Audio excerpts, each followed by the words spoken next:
up. The blitz flag is thrown. There's your first down and a lot more for Demaryius Thomas. Swing and a shot by Freeman. Deep into the night. Back-to-back homers for the Braves. Blake Griffin will turn. Shoot a three from the win. Bouncing. Oh, he got it! He got the big land!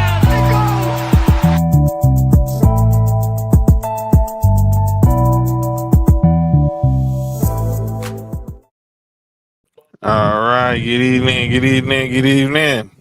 It's Friday night. You know what that means. It's time for the number one sports podcast in the world. It's time for Sports4U.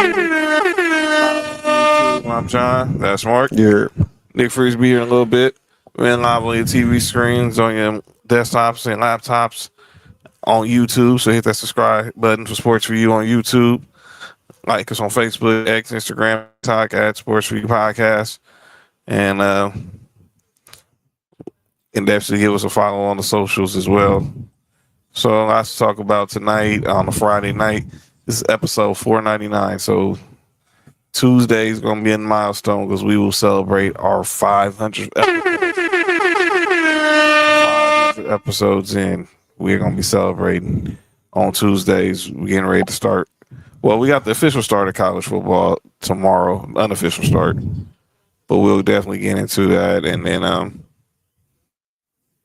obviously, I have to talk about NFL, WNBA, NBA news as well to discuss. So, no need to wait. Let's just go ahead and get the show started. Sorry for the delay. People coming up out of nowhere. Let's get to what continues to be the biggest story in college sports, and that's players trying to get eligibility after becoming a pro. So we talked about this the other day. With this is all going down at LSU, where there are current few players that played at Ole Miss for Lane Kiffin who are granted eligibility for a fifth year because obviously they did not get up to. Well, boy, Big Nick, shout out to you. Yeah, appreciate it, brother.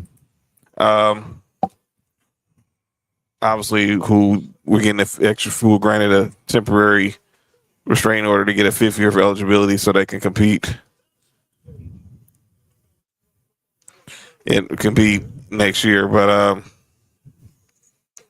it's been a very controversial topic, and obviously now is also being discussed because it seems it's not going away. We talked with the SEC, the Big Ten, and the ACC and the Big 12 have all put out statements, releasing policies about them.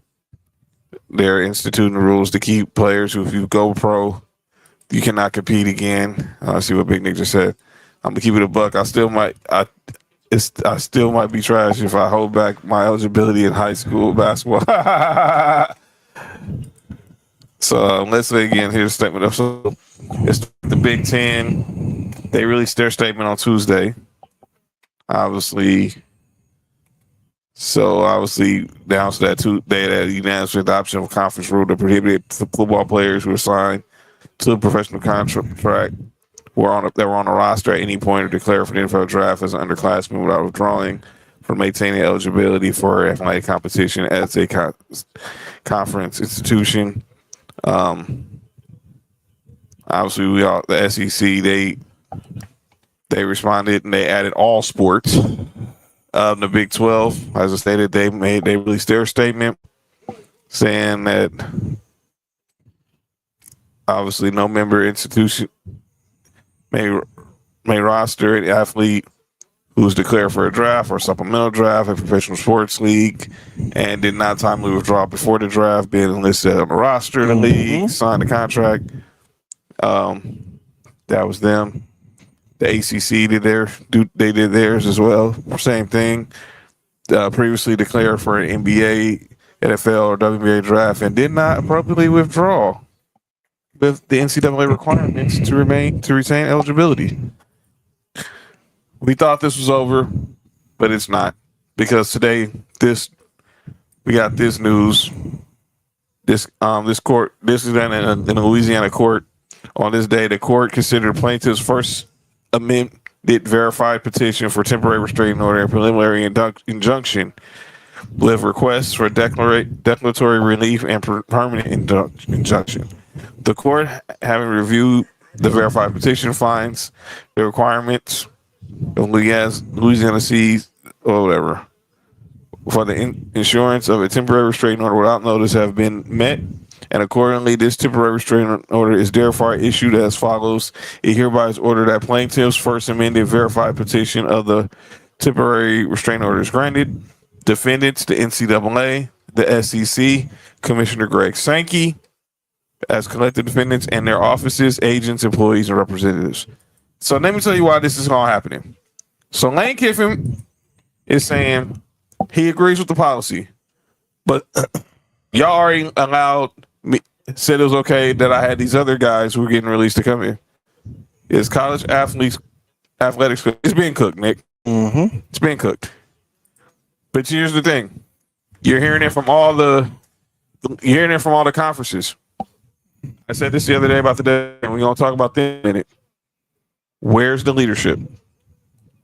I ain't heard one person from the NCAA front offices come out and say anything, come out and denounce this stuff like they should. Mm-hmm.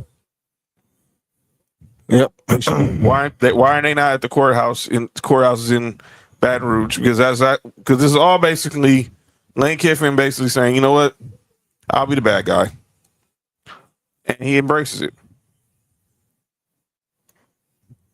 Yep.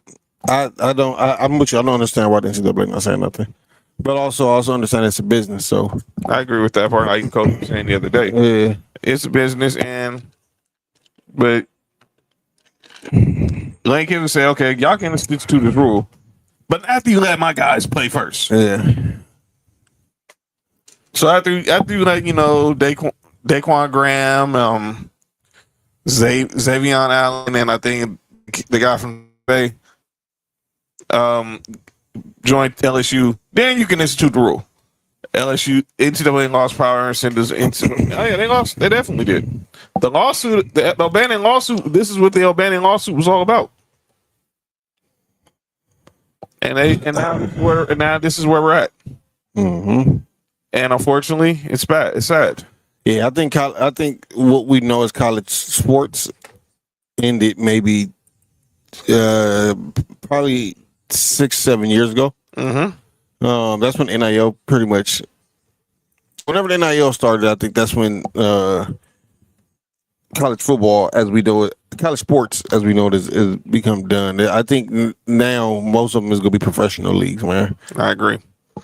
And you see, obviously, it's not just with college football. It's also they've been dealing with this with college basketball as well. Like I said the other day, there was a guy that was on the Jazz Summer League team. He's going back to play at YU.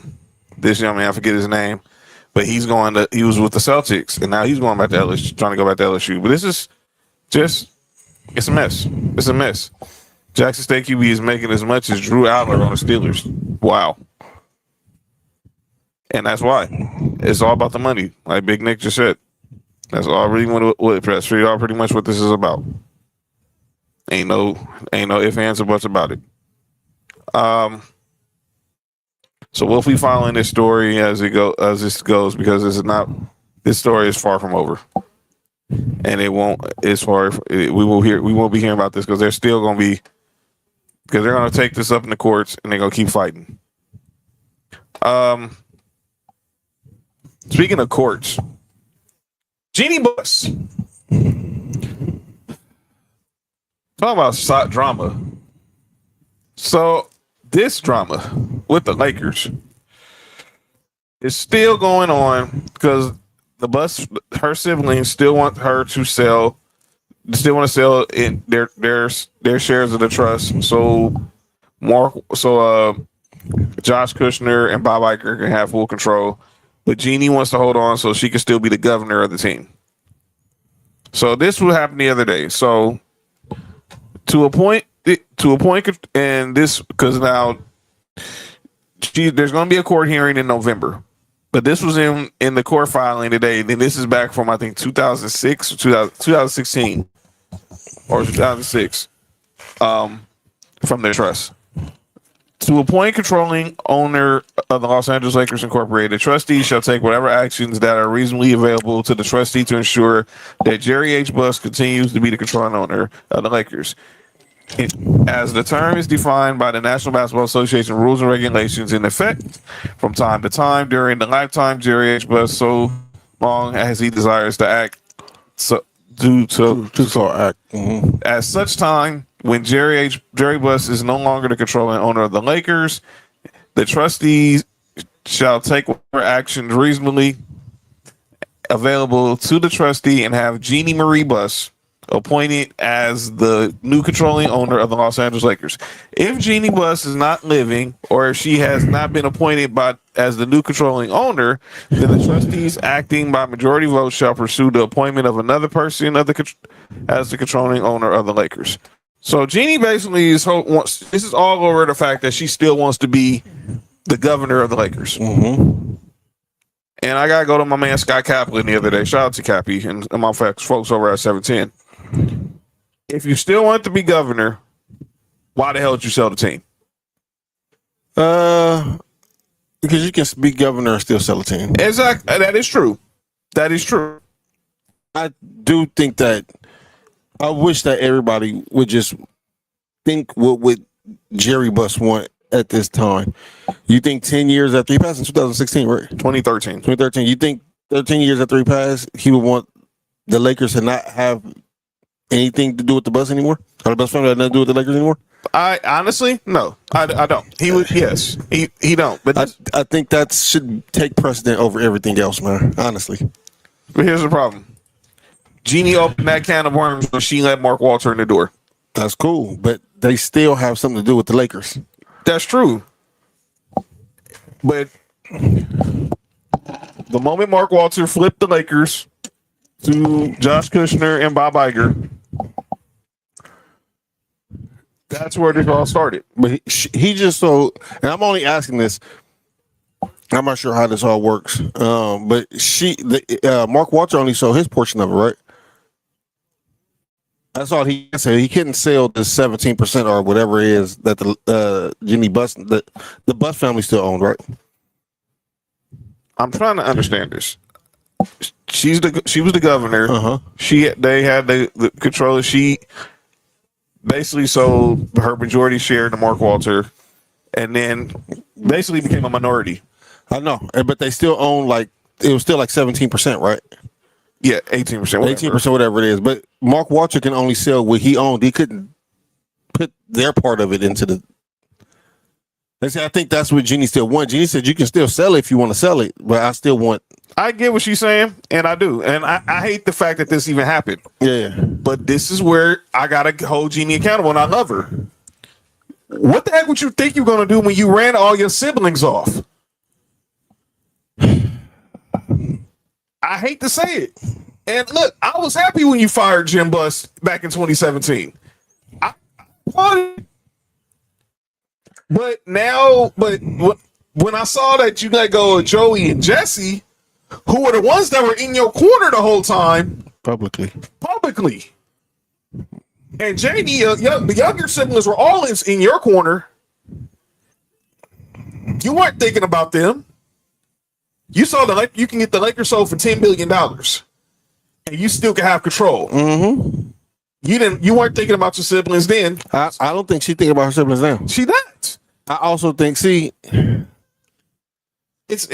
sad because this is not. We should not be talking about this. We're a month away from NBA training camp, and we should not be talking about still Buss family drama in 2026. I hate the fact that I'm really defending Jeannie Buss.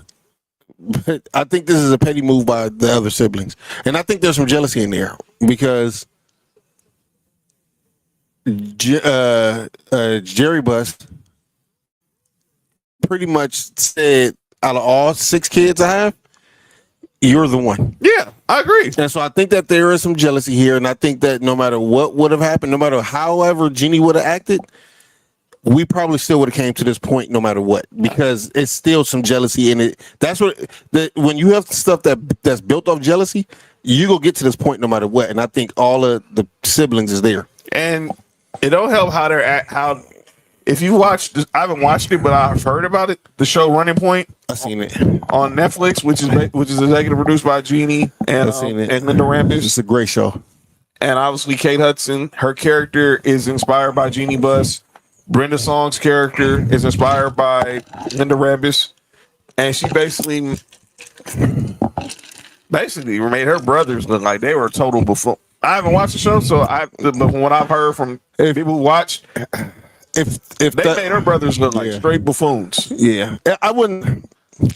They had their good moments and their bad moments. Of course they did that, but they did that with her as well.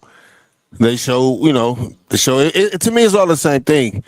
But it's also something where I see Pops was a billionaire owner. He put everything he had into this business, and I have 6 siblings, and I didn't break it down evenly. I gave it to one person to be the share control owner over everything. Dog, there's gonna be jealousy there, man. I'm trying to tell you, especially when there's that much money involved, there's gonna be some jealousy. I agree. I know. I just think it's sad that this is what it comes to. I just think that Jeannie couldn't do nothing right in the position she's in. It was gonna be a lose-lose no matter what for her.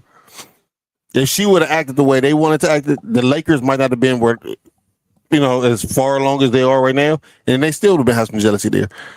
I just think that no matter what would have happened, Jeannie was going to lose. So I think she did what she felt was best. We can sell this team and get $10 billion, and still have have ownership over the team. And I think the brothers and the siblings is like, you want to still be involved. Yes, the letter. That's the thing. Is this letter? Y'all got. See, it's not like when she sold the first part of the team, they didn't get none of the money. They got part of the money too. Right. So even if her intention is just to benefit her, they still benefit too. I don't understand what they're fighting her. Why they're fighting her? At this present moment. I think is now because Mark Walters sold it.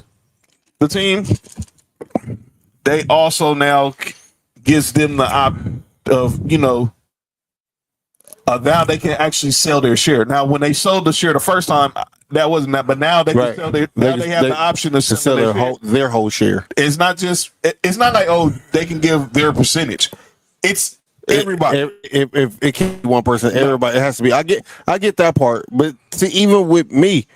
I mean, to even what I'm thinking, and maybe I'm not understanding their whole business aspect of it is, but I'm thinking we sold for $10 billion. What was that? 2 years ago? Last year, right? And we broke that. Whatever we got down after the lawyers got whatever they got. Let's just say all the siblings got closer to $1 billion, $500-600 million, right? Okay. So you get that. And you still have ownership of the team, which means that it's still money coming in no matter what. I don't understand why we're trying to get rid of that. Like, I understand what Jeannie's trying to do is trying to keep the Buss name with the Lakers, attached to the Lakers, because that's what her dad would want.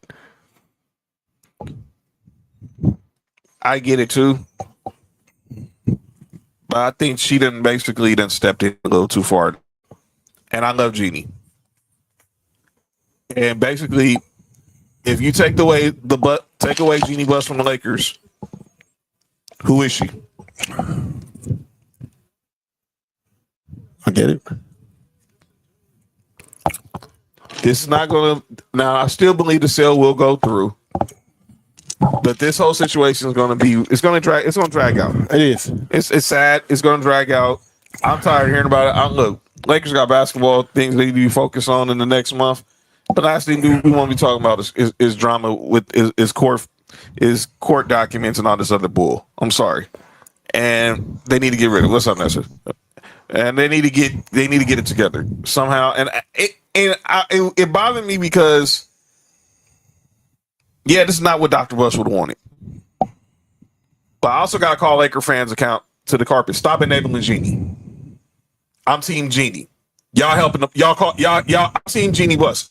No kidding. No one cared about the other sibling. Stop enabling her.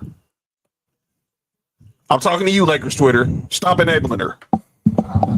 She ain't no kid. She a grown woman. She knows what she's doing. Mm-hmm. Y'all gotta like what the siblings are doing.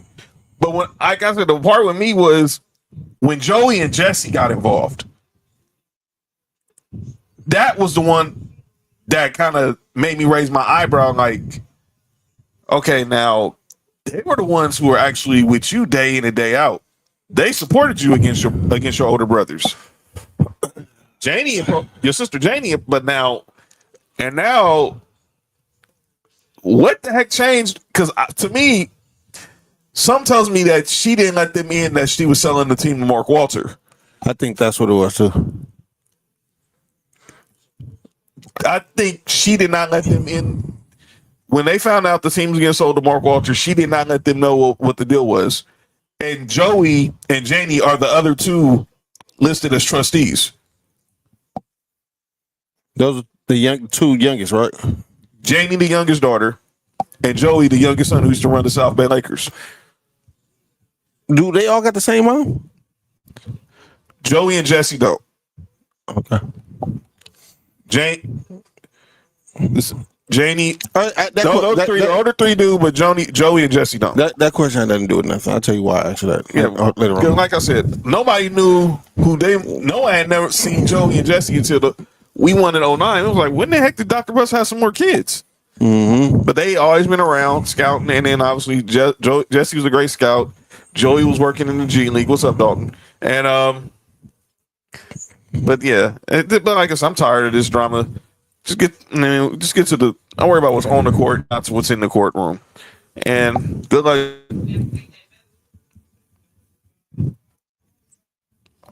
So yeah, we'll talk about but yeah, that's but that is the case. She is petitioning the court to block the siblings from selling their stake, and that's going to be in November. I think that court date is November 15th. So this is far from over.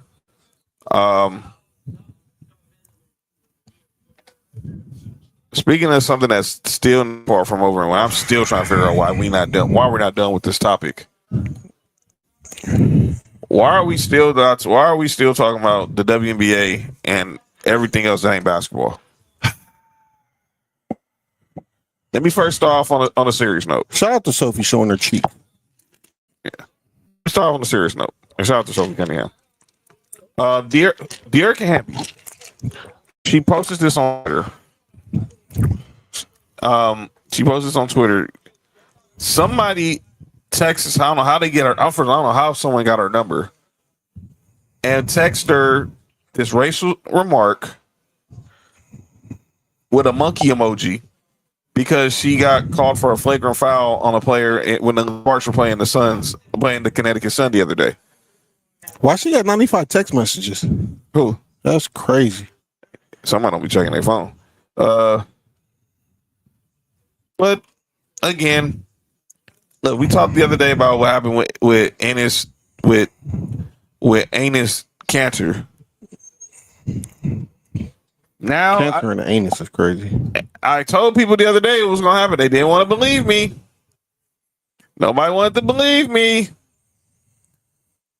But I said he's opening up Pandora's box because another person, I guarantee you, is going to show up to this game.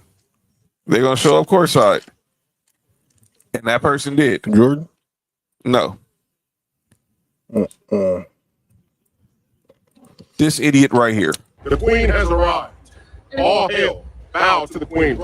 And why are you here?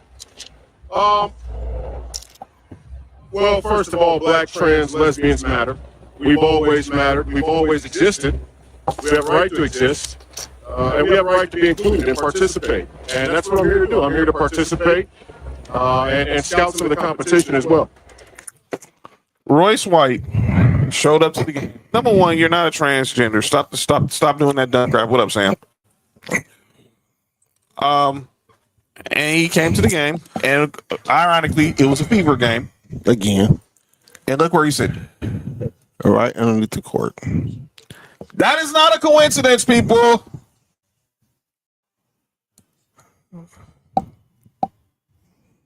This happened the other day with Enes Kanter. Now we got Royce White wearing a Sophie Cunningham wig out here trying to claim that he's a woman. Why you pick blonde? Oh, because he's trying to be soapy coming here. That's the only way I can assume. That's crazy. He picked blonde. What a coon. I wonder did he take like 10 buses to get there because he's afraid of flying, or did he take the train? Since he's a woman, I wonder if he had a train ran on him. Never mind. Go ahead, Jimmy. But he is sitting literally behind. And shout out to the women that get trains ran on them. Yo, you all right, man? You all right? Me?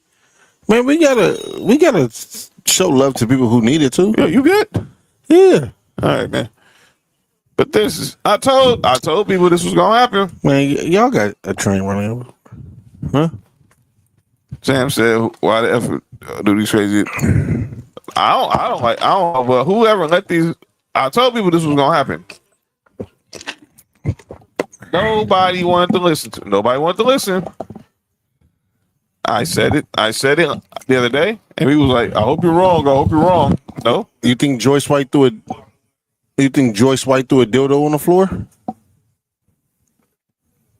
He probably used a dildo that he used and threw it on the floor. Oh, twinsies. Hey, you all right?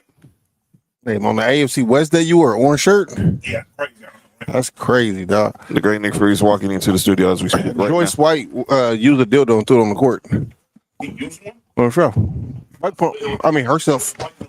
Right, herself. Oh. And we shout out the women who had trains ran on them before. They the real goats. Oh no, they not. I don't know what's going on, Joe. Are you ready? Yes. No. There wasn't no other answer to be said. Even if the answer was no, it's still gonna be yes. But yeah, why are we still talking about this? Camera's on. I told people this was going. I told people this was going to happen, but nobody wanted to listen. That's like, damn. Huh? Nobody wanted to listen. Okay, Do that again. do what? Oh, You okay? me? Yes. Y'all both got on orange shirts for. John's shirt is red, remember? No, it's not. Hey, Nah, they. Okay, We got evidence of John wearing a red shirt. That's a whole different story. that's false. That's definitely false. He had an orange hoodie on and No, that's Accusations. These are not accusations. exactly what that is. Ain't no way in heck that happened. What am I? What? Yeah, I think Nick. I think I might have called the show early and just get ready for Tuesday. I don't know. What's going oh on, yeah, right? 500 episode Tuesday. You know what I'm talking about? oh yeah, there we Everybody getting drunk. go. For sure. That's what you with the Pepsi, man. So yeah, that's what we're talking about. But that's what let's get over this story. Shit, Loki won the water, so hold on. But I do have a actually where'd it go? I thought I had added it to the backstage, but we do have a couple of WNBA stories we can't talk about. That's on the serious side. The WNBA, all 8 WNBA playoffs. First of all, DeWanna Bonner signed with the Atlanta Dream. That is a great sign. Is it? Yes, And for sure. she did the same thing she did last year. And she did, Different team, different dynamics. Yeah, she wasn't gonna scissor. Well, she was with her sister mate this year. Yeah. Well, now they suck. Then Well, the team did. The team did. the whole team suck blitz. maybe like 95%. But yeah.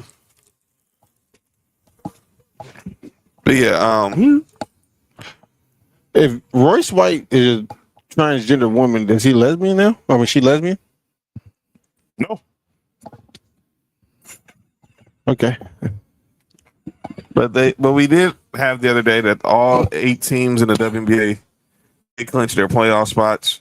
they haven't clinched the spots yet. They got Well, I mean, they're not the the spots. seeding. The seeding hasn't been clinched yet. Well, all 8 playoff teams are Locked in for sure. Are locked in, but not this. But they're still waiting. Oh, they haven't hit the spot yet. No, because The Dallas Wings completed that. because what you call it can still move to like number 3. Both the Fever and what you call it, the Dream can still move to number 3. Well, we'll wait till but yeah, the the Lynx, the Wings, the Fever, the Dream. You said the Lynx? Relax. They got a team called the Lynx in the WNBA? Yeah, Minnesota. Minnesota Lynx. Maya Moore. Like the ones that was on Bourbon? No. Well, Maya Moore likes those. Yeah, she does. She does. I don't know about Fisa Collier does. I don't know about her running mate. The Fisa Collier did. Simone didn't though. No, for Simone for sure didn't. she wanted more Maya. Which Maya, the singer? Don't we all? Well, I can't speak for her. What's up, Chris?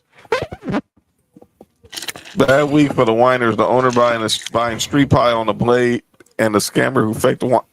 No, it's stupid chicks. Well, this I don't know. This is an ugly week to be for Niners PR. Intentionally for one, the other one's just absolutely crazy. Yo, Sam. He said she got that sexy what? Says is she a sexy hot link? I hope she don't have a hot link.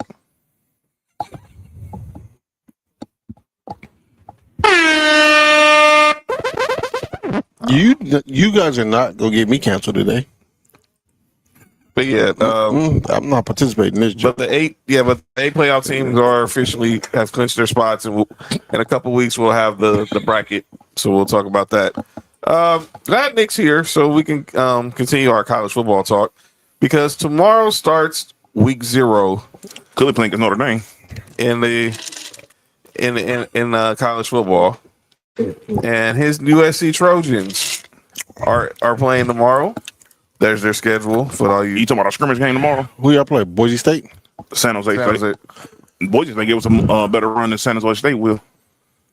We was playing our football league. We played against a couple people who played for San Jose State. I know somebody that Whoop their ass.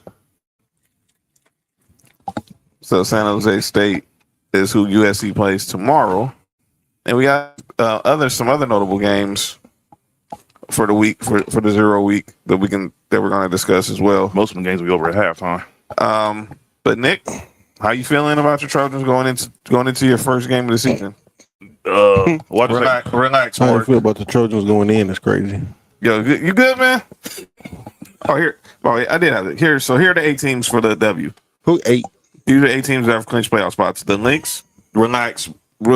Yo, you all right, man? No, you can't tell. No, clearly. Where the glasses at? It don't even matter these days. Shit.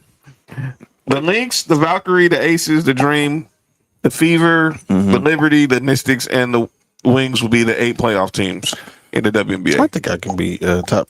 I think I can be the top 8. Who 8? And that's what if the playoffs started today, that's how the bracket will look. the Valkyries are very good defensively, but their problem is they can't really score too much. But when you can't score on somebody, I mean, shit, hey, they literally have the best defense in the league, and I don't think it's even close.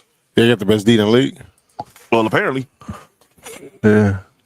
they just got inconsistent. Like their scoring is like really inconsistent, but they got they got an all-star with Gabby Williams and Veronica Burton's pretty good over there too. They say 2 best players, Right. But they both have off nights when it comes to scoring. But it's just difficult to score points against them. So it's like you'll figure it out. So the Lynx is the number 1 seed. Yeah. Yes. So here's what's going down tomorrow. So here's some of the notable games that's happening tomorrow on week 0. Let's talk about Knicks, USC Trojans. They're playing San Jose State on NBC. We got North Carolina and TCU in Dublin. We got Virginia playing tomorrow. Florida State's playing tomorrow. Wait, you mean like they're in Ireland? Yes, they're in Ireland, home of the Heinekens. The dude who worked for 17? I said the Heinekens. Yes, They're in Ireland? yeah, they're in The Ireland. guy who worked for 17? John. He's actually Irish. You know that, right? Yeah, you said they're in Ireland. They're in him. But relax, dude. No, they're at Dublin, Ireland. They're not at John, Shout out to Ireland. the trains. They do have trains in Dublin. They do. They run them too. They bubbling in Dublin. Yo, bubbling in Dublin is crazy. Put that shit on a shirt. It's so unnecessary, dog. That should be on a shirt. That's what Jay-Z said. Wait, he might have been talking. What are you talking about? Tata? Remember that's what he said on that. I just want to love you. No. Venus in LA, bubbling in Dublin's. Well, I know he was talking about Dublin's on Sunset, but No, like that song. You need to relax. I know how you feel about JT Singles. You can chill out. Yes, but yeah, Florida State. Come on, got nothing to do with the album. Song is absolutely trash. Those are the games. Didn't love her, nigga. Oh, He was talking about Beyonce. That she was under. Her daddy. relax. What up, Brandon Bean? Ireland is the home of the fish and chips. You are out of pocket. John, No, you. Under her daddy is crazy. Jesus Christ. But those are the notable games tomorrow. But Nick, Hey, who was that doing lap she was sitting up? Never mind. relax. But Nick, let's get back to USC. Yeah. What are your thoughts on your Trojans? Since y'all played first amongst our squads starting, And this game should be over at halftime. So what are your thoughts? I should be watching another game by the time the third quarter starts. By the way, did you hear the story? I don't know if you guys know. ESPN, they're getting rid of the ticker at the end of this on the bottom. They getting rid of the what? Ticker. The score ticker they have at the end of the game at the end of the screen that shows the scores. Oh, at the bottom of the screen. Yeah, they're getting rid of that. Why? this season. I don't know. That's how I keep up with games to see. That shit's stupid. You shouldn't get rid. Like how they got it right here. A little ticker at the bottom. Yeah, They shouldn't do that. That's stupid. I guarantee that will not last long. I'll give it like about a couple of weeks. Exactly. But Nick, let's run through USC schedule, and you give us how you feel it's going to be going into. So you got 1-0 against San Jose State, Yeah. 2-0 versus Fresno State, Yeah. Louisiana. That's 300. Louisiana, that's Yeah. 3-0, Rutgers 4-0, That's the first road game at Rutgers, Yeah. That should be our first touchdown. tough game. and then on my birthday you host Oregon. Here's the thing. Dylan Gabriel might play. Just crazy. You know what's crazy? That's funny. If we can lose 2 of those 4 rough games and still be able to make the playoffs, because more than likely those teams will end up being like top We're gonna teams. talk about that too, Sam. So that'll help us as far as like strength of schedule. Like even if we lose like some of those games, it can still help us because they'll be like, the president be like, oh well, they only lost to these 2 teams. You know that old goofy shit they be doing. I'm gonna be honest with you. Oh, go ahead. We can. I don't think y'all gonna lose Oregon. I hope we don't. And then next week y'all host Washington We should beat them. at Penn State. We should beat them. We beat them last year. New coach this year, Matt Campbell. Oh wait, is that Penn State?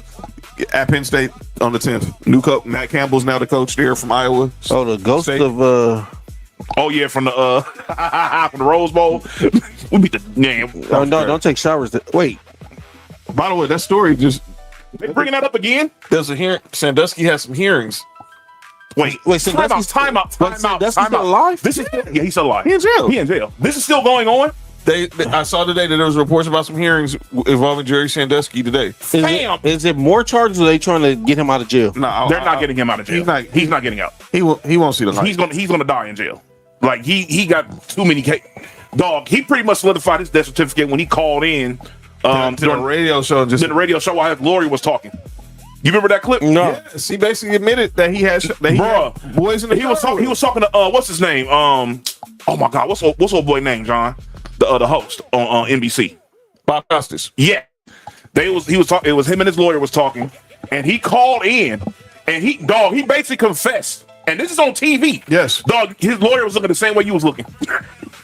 He was like, he didn't find that He's like, I didn't find nothing wrong with, and like Bob Cox asking the nigga like they told you like they heard like rhythmic stuffing like slapping, and he was like, oh well, this is like bro, what the hell is dog? I'll see you the clip later. It's crazy. Oh, this is the story. So this Is crazy. Jerry Sandusky is due to return to court next month as one of his accusers is expected to recant his testimony against the former Penn State assistant coach who was convicted of sexual abusing boys for more than a decade. So one of the accusers is retracting the story. Oh, he needs some more money. He's not getting no money out of this. The nigga has no money. Penn State do. Yeah, that is true.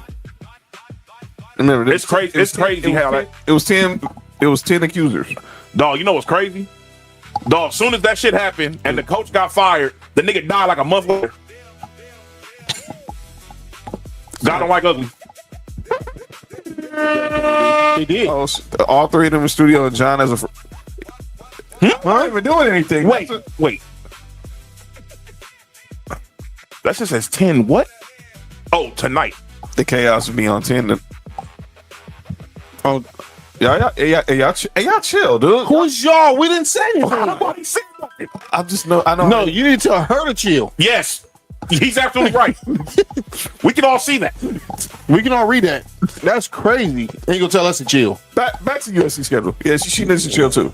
All right, by Penn State, I may have us with one L. Okay, y'all. Then y'all your bye week. Okay.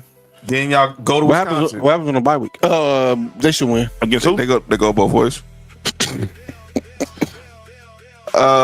Who we play after the bye week? Y'all at Wisconsin. We should get Whichever way you want. We should get up out of here. Then Halloween, y'all welcome Ohio State to the Cowboys. That's the game. That's the. I think. Yeah. I think that's the loss. That's the game that's going to decide if we're ready or not. That's the loss. Look, if we lose, we can't lose bad. Don't get blew out. Yeah. Then because y'all playing in the 0 week, y'all get a second bye week. Mm-hmm. 2 buys in 1 year. Isn't that 4? Isn't that? Are you all right? My bad. Ride the train, choo choo. What's especially John? What the heck, JoJo? What the? All right, man. No. It's wild. Just What is wrong with all 4 of y'all? cut me. Nick, what? 5. Wait, what I I did? ain't seen anything yet. I know what Cody's doing. Wait, what did I did?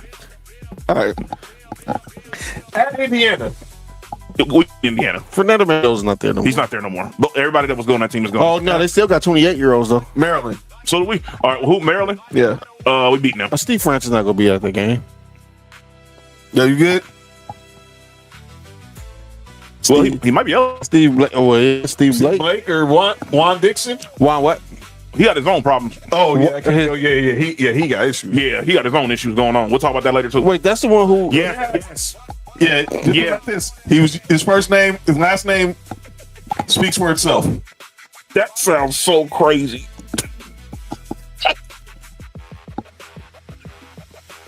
Go ahead, John. And then y'all end the season at the Rose Bowl against UCLA. That game should be over at halftime. All right. So I see us realistically like about 2 losses that could happen. Ohio State and who else? Oregon. Oregon. Okay. Those only 2 where I feel like those are like 50-50 games for me. All right, so 1, 2, 3, 4, 5, 6, 7, 8, 9. So y'all say you believe you guys can go 10-2 this year? Yeah, for sure. What does Lincoln Riley? Okay, I want to play something from 710 the other day. This was during the Mason Ireland show. Is that when everybody was going on? No, but Mason and Andy Kamenetsky, Ireland and Andy Kamenetsky, who's also like a USC fan and is an alum of USC. Oh, he was open. Discussing Who threw the pass? JJ Karafi. No, I think not. It's Max. I don't think No, it's Max Brosnan or whatever his name is. Max Brosnan? Yeah. Why that name? Didn't he sound play familiar? Batman? That's Pierce Brosnan. That's Pierce. Here we go. So, That's good. That's good movie knowledge though. but this is from Mason Ireland show the other day, and they're discussing the pressure. That was elite movie knowledge right there. Actually, Yeah, it is. The pressure on Lincoln Riley going into the season. Oh, nice dirt. When people call for the head of a head coach. Let's play it out. You fire Lincoln Riley. why? What do you get? Honestly, I don't know the answer because I don't follow college football close enough. This would be my counterpoint. What are you clinging to? With Is you Lincoln crazy? Riley, like, what are you actually clinging to? And because of how they got Lincoln Riley, everybody's available. Because they might be on another team that be locked up for a long time, but so was Sunday, Lincoln Riley Cody. in Oklahoma. You can Right. steal anybody. But I mean, there's nobody I'm all that excited about. Like if I get Dan Lanning out of Oregon, make that. But I don't think Phil Knight's going to just spend whatever it takes to keep him.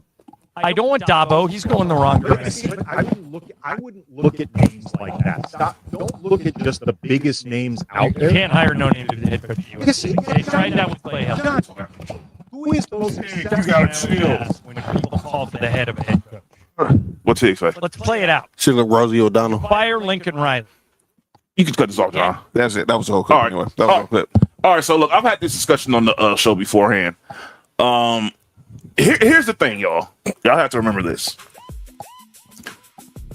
We were in Ireland. a horrible carousel for a long time. You feel what I'm saying? We actually had guys that end up becoming good coaches somewhere else. True. But we got them at the wrong time. Coach O. Sark. Oh yeah. He had the drinking problem around the time he was on our team, and he didn't do bad for us. We had Maybe should have drank more. yeah, that killed him. Wait, what the hell was that, John? Who did that? That's why he was drunk. Yeah, he was tripping. That's what got him fired. At the it was at the Galen Center. Isn't it Galen Center? No. Galen Center. The preseason rally when for all the boosters, he got on the stage and he was like, Duke was drunk and he started like losing it. he was like, "Get ready to effing fight on, man. Let's go." He was talking just like that. Like he was faded. And White boy wasted. And then when y'all lost, I think it was who did y'all lose to on a Saturday? Yeah, It might have been lost. It was it might have been the Stanford game. Uh-huh. No, it wasn't the Stanford game because It was wait a minute. what year? When y'all fired Sark? He got fired before the season started. No. He coached. He coached the first four Yes. or 5 games. Yeah, And and they said he had to step away. Yeah, they said he showed up to practice a little bit. Yep, and that was And it. that was it. And that's when Clay Helton came in. And No, what name you just say? Clay Helton. That name doesn't get said on the show. Sorry, Nick. Thank you. Fucking hate that dude. And obviously exit. Hey, the way you feel about Rex Ryan, that's the way I feel about this nigga right here. Clay Melton.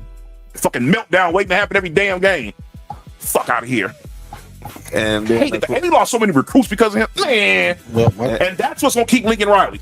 That's what's gonna keep Lincoln Riley. Is the fact that we keep getting these we haven't been this high in recruiting in a long time. True. You feel what I'm saying? And Lincoln Riley knows how to recruit in general, but now he's getting the LA recruits. He's getting the West Coast recruits back at USC. Maybe he can go to Georgia. If he goes to Georgia, he'll bring imagine what he could be able to bring now that he has the He offensive coordinator? Yeah. He offensive line? yeah. Bubble ain't on. Never mind. Not even. But I'm also with that too. Like I understand the frustration of Lincoln Riley as far as his looking away from defense or whatever. But I think over the past few years he's realized that he has to transition the way that he coaches and the way his teams are built. Relax. That's hilarious. Like he knows that now, like the way that he usually constructs teams is not going to work in this conference. You're not going to win in this conference if you're not a physical team. You're going to lose bullshit games like we've been losing the past few years, like how we lost to fucking Rutgers, or we lost to Maryland. That doesn't even sound right. USC football losing to Maryland. That doesn't sound right at all. You feel what I'm saying? And they were just more physical than us. And that's something that he's worked on over the past few years. Yeah, you should touch him. That's crazy. But you feel what I'm saying? But people have to remember this too. Now Jim Harbaugh, he won before he got up out of there. But look how long it took Jim Harbaugh to get used to the conference. You feel what I'm saying? He had to go back to the basics to realize, all right, dog, I got to go back to the way me and my brother we build teams. What we do? We got physical on both sides of the line, and we run the fucking ball. And when he got that shit together over there in Michigan, they couldn't be stopped, even though they were cheating. But you feel what I'm saying? They won the championship. Yeah, they sure did. That's a fact. With the sorry ass quarterback that's on the Vikings. So you know what I'm saying? It sometimes take a few years for you to figure this out. Freaky Zeke. Uh-oh. Transition like and it's to the depth. No.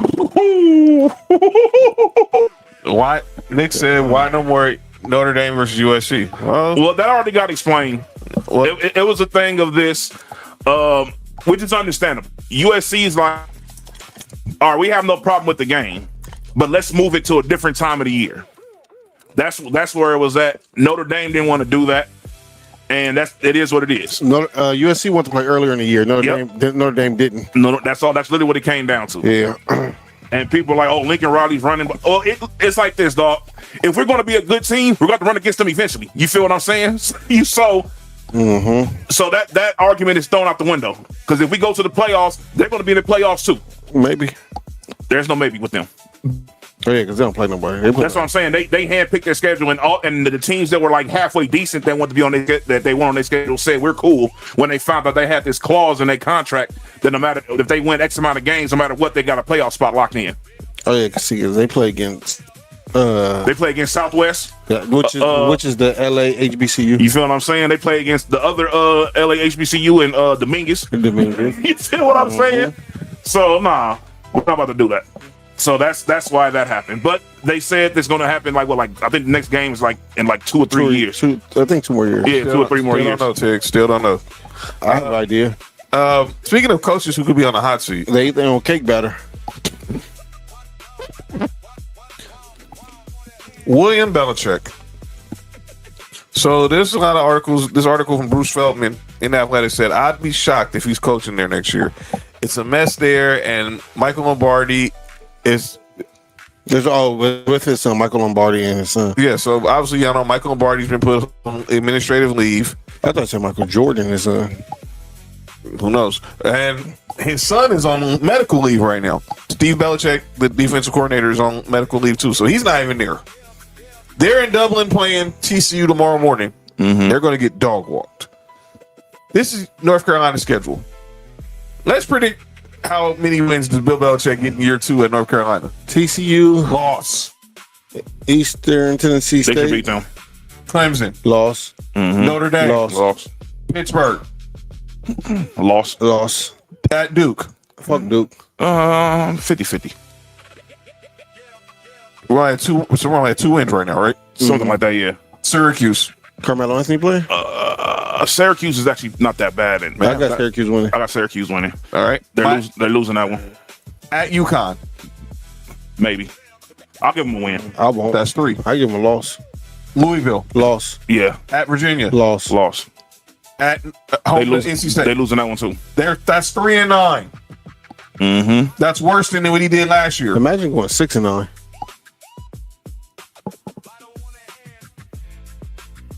Go ahead. This dude, man.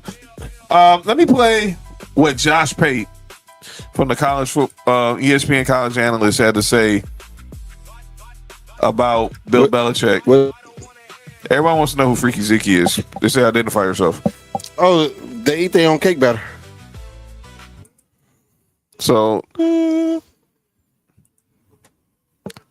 me Wait. What the fuck was that? Wait. And niggas dropped 41 in the preseason game? All right, we gotta talk about Baltimore in a second too. What the heck kind of play was that?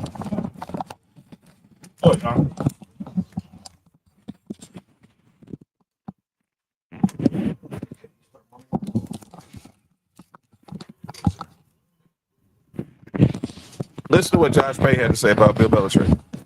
Hey, my nigga was talking that shit when he said it that one day. And I'm not saying, Bill Belichick shouldn't have taken the job. If someone's going to offer you the job of North Carolina, if they're stupid enough to do it, yeah, take it. My point is, I can't believe they were dumb enough to think winning in college football was going to be easier than winning in the NFL. But I think that's the arrogance a lot of guys who coach in the NFL for a long time have when they look at college football. They think, well, this is professional football. That's college. That's like a light version of what we do. Those are the minor leagues down there. And then they thought to themselves, once they got here, they thought, man, we're going to have to beat kids off with a stick. Think about our reputation. And think about how enviable it'll be to play at North Carolina, and that's just not the world. It was never going to be the world. I can't believe they thought it was going to be the world. And the arrogance and the hubris and stupidity, I guess is a better word, to throw around the 33rd NFL team, it got laughed at, guys. It got laughed at from pretty much everyone whose opinion I even remotely trust in college football from day one. But I will say this, it hasn't wrecked the brand. I got asked last night, I was at an event down in Fairhope, Alabama, and someone said, does this just wreck North Carolina for the future? No. Nope, it doesn't. I think they will wash their hands of this entire experiment at some point this year. I think that'll happen, and I think the North Carolina job will be open. I don't know how else to tell you this. I know some people who would want the job right now, who would probably be on the short list. It's still a desirable position. In fact, it's probably going to be looked at as a position that is really desirable for the first time in a long time because you flushed some of / a lot of what needed to be flushed out of the athletic department out.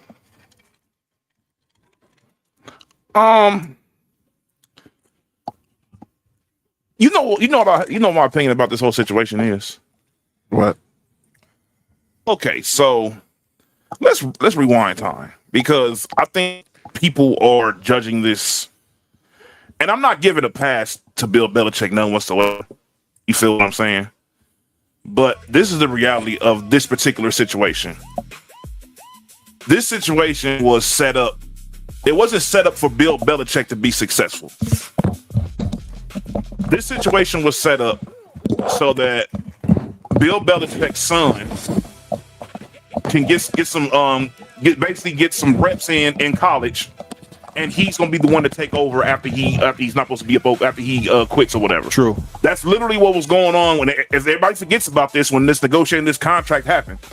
This whole marriage that's going on is not supposed to be no longer than 2 or 3 years anyways. Mm-hmm. This wasn't like a 5-10 year type of thing. You feel what I'm saying? Mm-hmm. And Carolina went into this knowing that they're just waiting on his son to get his shit together so he could be ready to take over. And clearly he didn't, so that's why. And clearly he isn't. You feel what I'm saying? All North Carolina do is get a massage parlor. And Michael Lombardi away from anything that's football operations. Don't trust his last name. I remember when he's with the Raiders. They're gonna right there. Yes. Raiders, Browns. He was terrible everywhere. He's just riding Bill Belichick's coattails. Oh, I'll say it. He's riding Belichick's coattails since. And he's not even related to. He's not even related to the Lombardi. No, he's not related to Vince Lombardi. And you just have a last name of royalty in fucking football. Did he have? The Falcons were interested in Belichick. Yeah, but Belichick wanted to run the show. And the GM was like, no. There was a rumor going around that he would go to the Raiders too, but I think Tom Brady was like, no way. I heard he was supposed to go to the Lakers. It's 49 up over there. Rob's too. Yeah, it's LeBron's fault that Kuminga went to the Timberwolves. Let's go there. Uh-oh. Let's go there. Hell of a segue. Hello. Let's go there. So, you all right? No, John is out of pocket. I know. So Nick just went. I'm gonna go there.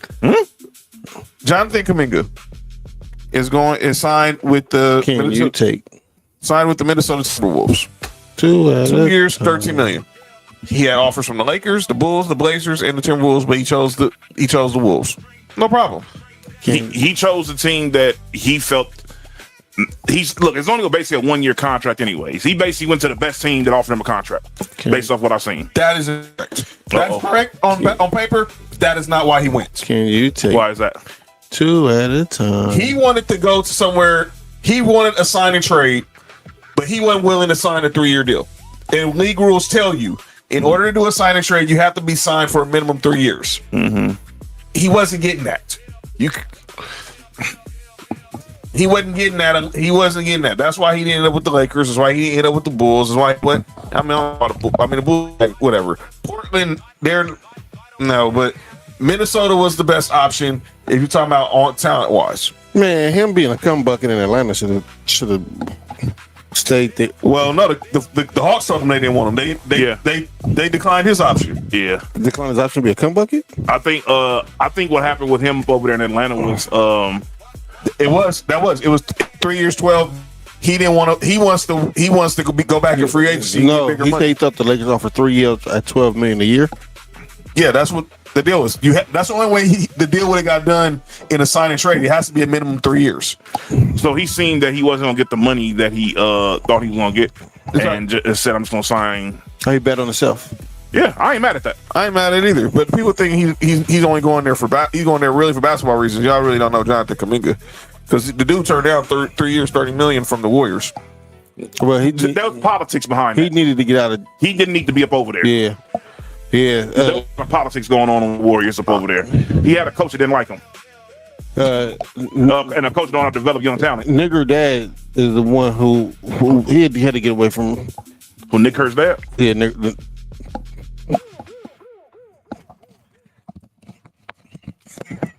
No. I hate Mark. What Mark do? That's hate. Mark will disappear. So let me tell you what his agent, Aaron Goodwin, Oh, his agent was LeBron. No, he's not Clutch. So I think he signed to CAA, but he was on Run It Back. Boss. Yo, where the hell is that voice coming from? it's a ghost. But he was talking about Listen. why I'm trying to find. Here we go. Why Jonathan Kuminga chose. This is Aaron Turner, his agent. Why he didn't sign the 3-year, $75 million extension with the Golden State Warriors, and how he ended up in Minnesota. Aaron, let me ask you this on the Warriors front. So obviously something went sideways, right? Because and as an ex-player, I'm sitting there watching Jonathan Kuminga last year, and I have so much respect for him, just how he handled it. He never was a bad guy. He never was loud. He never was a distraction to the team, and he's a much better guy than I am. Because if I'm sitting there taking DMPs, CDs, I probably would have voiced my opinion, which I ended up actually doing in my career in Memphis, but. That showed a lot to me about his character, but what, like, shut up. hindsight now looking back, if that offer's on the table versus what he just took with Minnesota, would he take that deal with the money being more than the deal he just took now, or was that relationship so sour that he was moving on from Golden State regardless? You're talking about the one with the initial offer that was above the the 375 versus 250. Or are you talking about 5 years, 150 if they ever offered it? No, the 2 or 3 year deal. The 2 or 3 year concept, yeah, because the 150, right? We would have taken that, but again, there were they were offered. Again, I have to like blast this 5 times. They never offered that deal. You want to blast him 5 times? So with the 375, no, I mean it was. Oh yeah, I know that was a lot. It was, to me, he had to get to a spot to make long-term money or past this contract where the basketball was set, because with the basketball comes the money, right? Like if you understand this business, you understand if it's a good basketball fit, the money follows. The money coming before the basketball is not really how you're going to continue to make more and more money. So put yourself in the best basketball situation. If you take a longer deal, you have no control over that. You actually take less control, because you see this all the time, Chandler. I don't know if you experienced this in your career, but you don't have any control in a trade. It's not like JK said, I want to go to Atlanta. He got thrown to Atlanta. He made the best of it. I think, they made a great run. They were really exciting. They got up on the Knicks, but it wasn't like that's where he picked to go. So if you continue to do that, you lose more and more control. You get older. You get to put yourself in a great spot. Plus, there's a big part of this where, especially in this CBA, the optionality part, which we fought over last year, was massive, because if you take another year with a team option, and I would say on paper, next year for Jonathan Kuminga is a way better free agency year for him. There's a lot of teams with money, and if you have paid attention to the JK's recruiting saga over the last few years, those teams that have been trying to sign and trade for him, Sacramento, Chicago, Bryson, these teams have a lot of money next year. Now, I'm not saying that, that will necessarily, who knows, but the game board is set very, very well for JK for 2027. But you have to be able to get into that market. And if you have a team option, you could have as good of a year as you want. You can't get into that market. So with a player option now, you decide if you want to be in that market. And that is a big, big deal in controlling your future earnings and, having the leverage in your career moving forward. And the only way you get that leverage, and this, Aaron, because you played after every big contract you got was followed from playing good basketball. 100%. Not yours. And again, I love the idea he's betting on himself. I love the idea with the player option where he can go into another free agency. And he's 23 years old, so I think that is huge. He's got money from everybody. I respect it. Houston, Dallas, Memphis. Yeah, name it. That sounds like the Drake song. Oh, Houston. Houston, Atlanta, Vegas. Houston, Atlanta, Vegas. Fantastic. Look, here's the thing. I'm not mad at that. You feel what I'm saying? I'm not mad at himself either. Yeah, I mean, and here's the thing. I think, John, your fan base, they get kind of up and all sometimes because, they feel like they're going to get these guys on the team. And, they build these guys up all, leading up to this guy being up over there.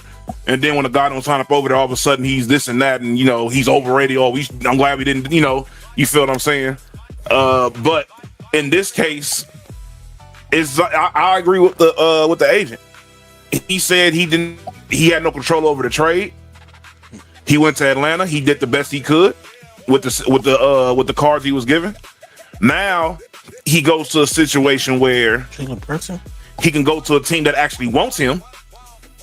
You feel what I'm saying? And he's able to showcase his skills on the basketball court more on this team, especially if what he does contribute to winning. Because this team is going to be probably a top 4 team in the West next year, and they're going to be very exciting. They just got LaMelo. Obviously, they already had Anthony Edwards up over there. They was able to get him while still keeping basically the same core they have. Keeping McDonald's. Yeah, they may not have Nas Reed and Julius Randle no more. But we already knew Nas Reed was already up out of there. Where'd Julius Randle go? Portland? I mean, he got traded to Brooklyn. Brooklyn back to New York. Okay. Yeah. Robert Wilkins, our boy Robert Wilkins, said he's explaining exactly why he's a risky play for any team. He's chasing the money. I don't begrudge him for that. Everyone is doing the same, but chasing money doesn't always align with team goals. When I heard Sacramento, I was like, ugh. You want to go there? No, he said those are the teams that was willing to trade for him. Yeah, and they're gonna have money. I wouldn't. I mean, John, you got to think about it like Bulls, this. I can understand, but did he win a championship with Golden State? Yes, he was on that 20. He was on that team. So he's not really ring chasing. He won a ring early. No matter if whatever happens, man, go get your money, man. He's at the point now. I'm gonna get my bread. I got a championship already. Even if you didn't get championship, get your money. No, get your money. But if you come out there and dudes seeing that you're knowing about yourself and not about the team, nobody's gonna F with you. And that's cool. But you know where you're going. Because if you apply that with Ant-Man, he's gonna smell the BS quickly. He can do his look. They still got Rudy Gobert. Yeah. Well, they're stuck with him. Yeah. The next Alonzo morning.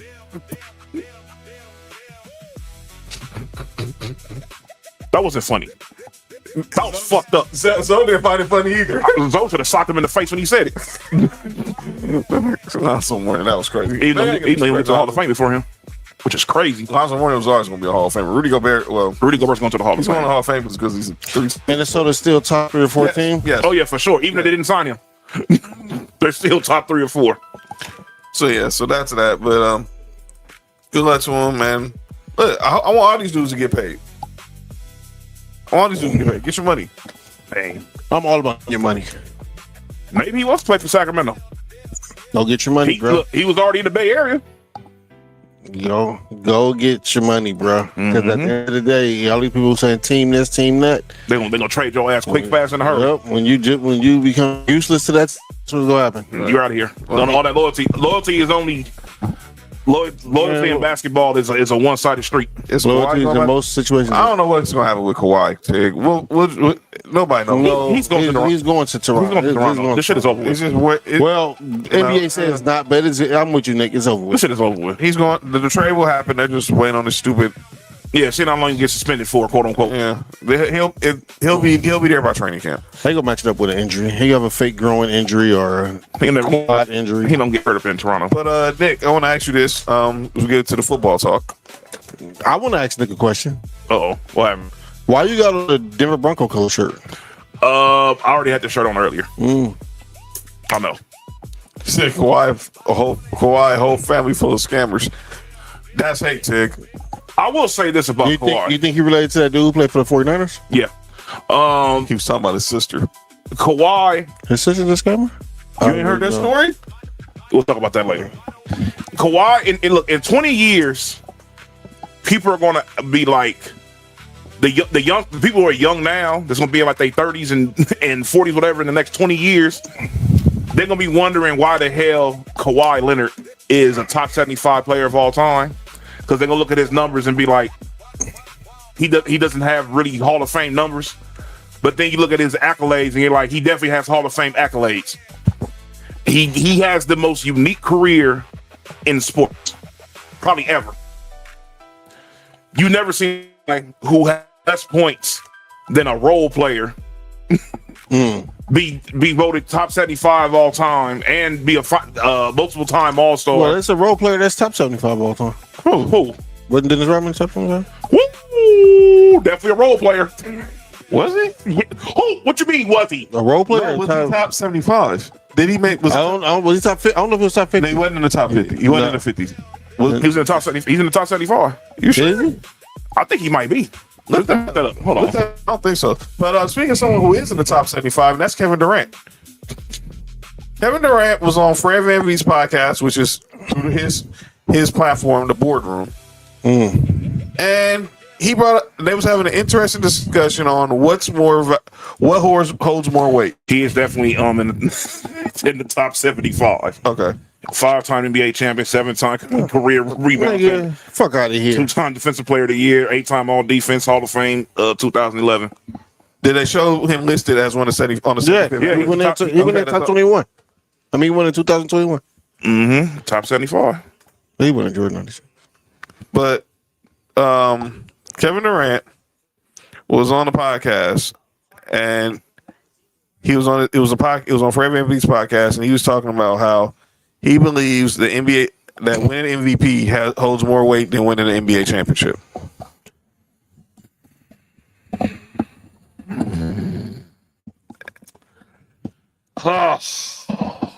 And this sparked a debate with the cousins. Vince Carter and Tracy McGrady, they discussed this on their pod. By the way, 2 niggas who never won a championship. Nope. Or MVP. One of them's close to another one. KD was on the Fred VanVleet podcast, and he's talking about regular season MVP holds more weight than winning a championship. What are your thoughts on that? Regular season MVP holds more weight than an NBA championship. And the reason I'm asking you that, regular season MVP holds more weight than winning a championship. Hell yeah. So why wouldn't it? Why wouldn't it? Explain that though. Because everybody at the end of the day, you think about this when we talk about the totality of a player's career, and even when you talk about Hall of Fame, and when you talk about the best players, the first thing they say, but he didn't get a ring, or he got a ring. Name the 10th or the 11th player on the Chicago Bulls or the Los Angeles Lakers or the Detroit Pistons or the Boston Celtics. Who are they? Name any of those teams. Name me the 11th or the 12th guy. You want me to? Just name one. He didn't win it. Oh yeah, I forgot. That's why Right. You can't even think of him. He got a ring. Yeah, you can't even think of him. Adam Morrison. He has a ring. Josh Powell. Who got a ring? Does he have an MVP? Can he get an MVP? Absolutely not. No. So, yes, the MVP of the regular season has more weight than a regular, than a championship because it's the whole team. This is not just team, but it's ownership, it's management, it's health, it's all this shit that plays into winning a championship. So yeah, I mean, MVP, bro, that's you putting in some work. Nope, it's not. Against all of the other great players of that season. That's playing the same schedule, the same 82 games. You playing the same teams 3 and 4 times, sometimes 2. I don't want to say nothing bad about Tracy McGrady. Come on, man. No, bro. Let me play with Kevin. All right, so that was what Mac and VC said. Let me play the reason why they even had this stupid debate. I gotta respond to that. And that was Kevin Durant. This was Kevin Durant with Fred VanVleet on Fred VanVleet's podcast, explaining why he felt holding a NBA MVP held more weight than NBA championship. What's more precious as a top guy, the MVP or winning the ring? MVP. It's one a year. So I can feel when nobody said ring is incredible. It's only how many championships? What championship and rings here? Great moment, great team accomplishment. It's a team accomplishment. There you go. Come on, everybody who wants to be the MVP. For sure. If you got a chance to become an MVP in this NBA, then I can see if it was an MVP per team. Just one to give me a ring. Stop. They right. Nope. They right. John, he's right. Nope. They right. And we have these questions everywhere, even on our show. Which career would you rather have? Charles Barkley or Robert Ory. Everybody picked Charles Barkley. Why? Because obviously Charles Barkley's a better player, and outside of that, he's won the MVP, and he's a top 75 player of all time. That holds more than 5 championships, or 6, or 7. How many he has? 7. 7. That holds more than. I think than it matters on who you're saying, who the player is. It depends on the argument that you're having, because Mac's argument bringing up the 11th to 12th player. Well, come on, dude. We know the real question is, but that's a little more weight if you're a Hall of Fame player. That's what they should have been discussing. Well, here's the thing, John. All right, so I'll give you a prime example of two careers that everybody compares all the damn time. Dwayne Wade, James Harden. Prime example of that. Dwayne Wade has 4 championships, right? 3. Oh, he has 3. My bad. 3. My fault. He has 3. James Harden doesn't have any. James Harden has an MVP. Dwayne Wade doesn't have one. James Harden has taken his team farther as the main guy on his team than possibly Dwayne Wade. Whoa. What do you mean? You gonna tell me Dwayne Wade wasn't the main guy in 06? Well, when Shaq was there? When Shaq was there? And that wasn't Boston Shaq or Cleveland Shaq. 05? Yeah. You talking about All-Star Shaq? You gonna tell me Dwayne Wade was Shaq said Dwayne Wade was the main guy. Shaq is a lot of bullshit. He also said Penny was and Kobe. It's a trend he was saying. Yes. he also said that Kobe was the best player of the 3-peat run. He was. Never mind. That part, we all know he was BSing. That part was. We can't pick and choose when he BS, John. No, I know he was. I know that. We all know that was BS. That was BS. But that falls into. But the first thing niggas bring up when you say that is, oh, Shaq himself said this. No, you feel what I'm saying? Wade was the main guy. I'm gonna tell you, Wade was the main guy when they won in 06 against Dallas. All right, so look, do they go to the finals if Shaq wasn't there? Because history has shown this nigga Dwayne Wade's not getting your team past the first round when he's that guy. Hold up. His rookie year, they got past the second round. They got to the second round. They just ran into the Pacers. They ran into the Pacers team that ended up losing to the Pistons in the conference finals. After he won that title, John, what did he do before LeBron got there? He was hurt. Throughout his tenure before that, he was hurt. Was he getting past the first round? When James Harden was the man, he was getting past the first round and was doing it with less talent. And then when he got talent, they got farther. Are you telling me that James Harden's career is more valuable than Dwayne Wade's? No, I think James Harden's a better player. Okay, that's all. But you feel what I'm saying? But Dwayne Wade's career is going to look. People say his career is better because he won a Finals MVP, and that's what helps his. Because Dwayne Wade at no point in his career could have won MVP. No Harden. So the goalpost gets moved. You feel what I'm saying? The goalpost gets moved because when we ever said that Dwayne Wade didn't show up in the playoffs? I understand that, John. But if Dwayne Wade was getting out, he was getting lottery picks when he was the man after Shaq was gone. James Harden never got a lottery pick. In fairness, Dwayne Wade was hurt 2 of those years after Shaq was gone too. That has nothing to do with James Harden. He wasn't hurt. All right, man. That was 6 years. 5 years, right? James Harden was top 3 in MVP for like about 6 years straight. He probably should have won 2 or 3, but he only won 1. I think D Wade's rings way more than James Harden's MVP. That's me. So let me ask you this: Are we? And this is a good one from Tig. That's why I say he says he would take Russ's career over Jalen Brunson. I'm not. So you can't right now, yes, because he's a better player than Jalen Brunson. So obviously, and Jalen Brunson's career is not even okay. No matter Jalen Brunson can keep going, he's not gonna have he's not gonna be a top move into the top 100 players. Why? Because he won a championship with the Knicks.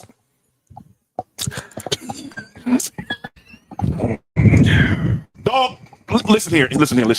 Man, listen. This is getting ridiculous. This championship talk is stupid because the goalposts get moved. Yeah. Based on the player, if you like the player, if you don't like the player. in certain cases, championship matters. That's what makes one player better than other players. But then when you like a player more than you didn't like another player, none of that really matters. Yep. What T-Mac said kind of makes sense about when it comes to championships. It's more than just that one player. You need good general management. You need good coaching. You need luck. You need health. You need all that to win a championship. And he should know because his team, he was either always hurt or some bullshit was always happening with his teams or some with him. It was something, or it was just him. Something that was always happening. He knows that you need good. You need luck in order to make a championship run. Yeah. No matter what. No matter how good you are. Yeah. Some shit need to fall your way. But how many times wasn't T-Mac up 3-1 on the Pistons?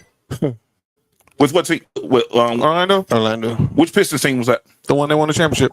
All right, go ahead, John. The one won the championship. The championship team. Matter. Still up 3-1. Still up 3-1. Who was coaching? I think Doc was gone at that. I hate to say I think it was Doc. I think Doc was gone, but it might have been Doc lost a 3-1 lead while he was there. That probably was it. Well, no, he might have lost 2. He might have lost 2 because they Tracy said the chance with Doc. Nobody said a chance with Doc Rivers coaching.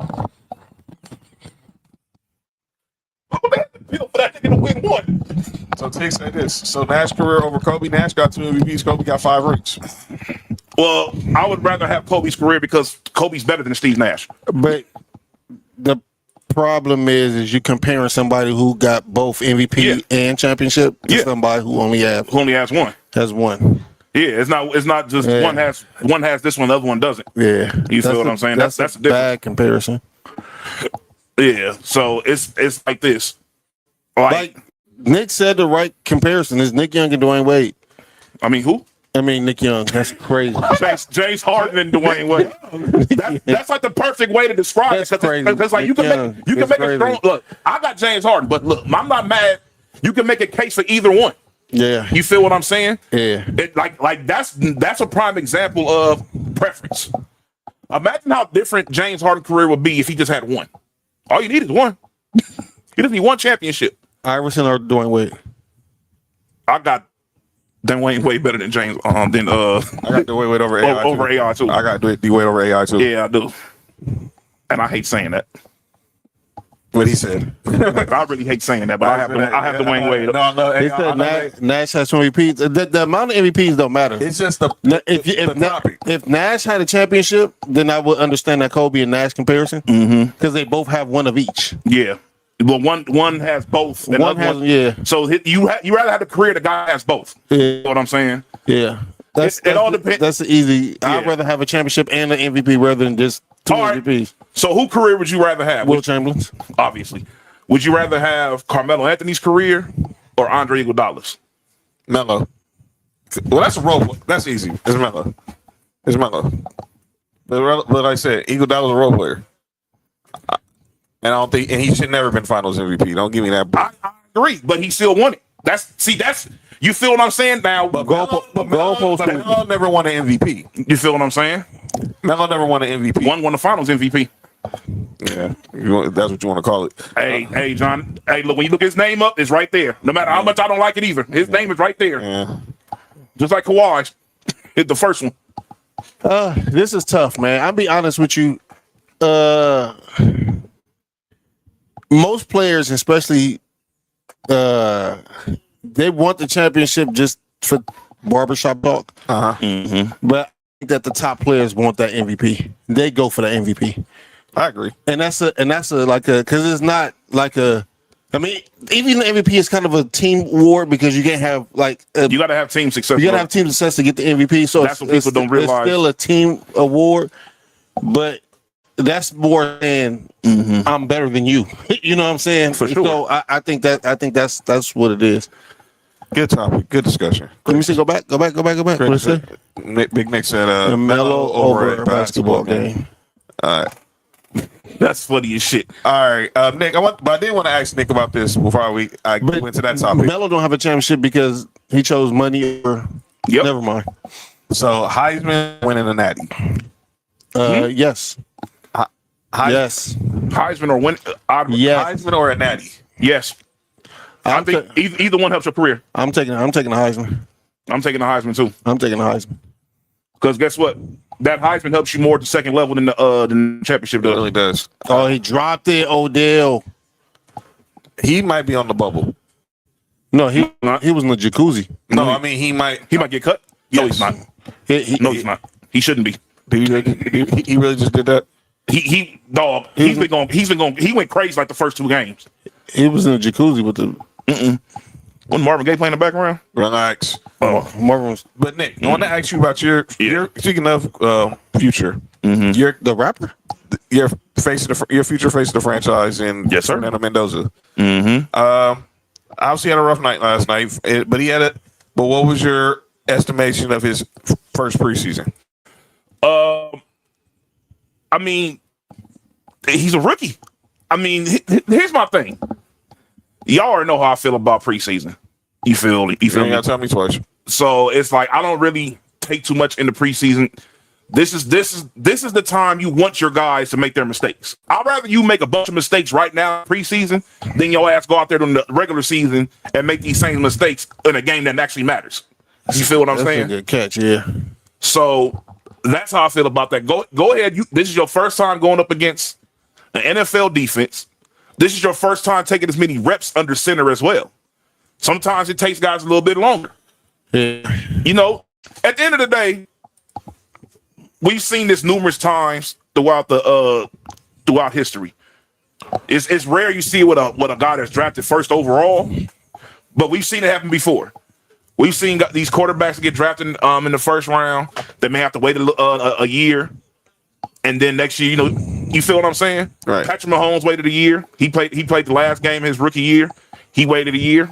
Next year, he wins MVP. I'm not saying the same. That's what happened with Mendoza. You feel what I'm saying? But he learned he was in a good situation. He had a great head coach. He had a great quarterback to learn from. At least, may not play wise something different, but he had a great quarterback to learn from as a guy that doesn't really Adam Smith doesn't turn the ball over too often. He's a great game manager. If you learn how to do that aspect mixed in with your with the skill set that you already have, that leads to you learning how to not to turn the ball over while getting like about 40 touchdowns per year. Right. You feel what I'm saying? Yeah. So you got to learn from these type of guys. He's gonna be learning from Kirk Cousins, a guy who knows this system. He went to the Pro Bowl under this system. Obviously, he had different weapons at receiver. I think Kirk Cousins is the perfect person to learn from because that's his OG. You feel what I'm saying? I swear that could be his dad, straight up.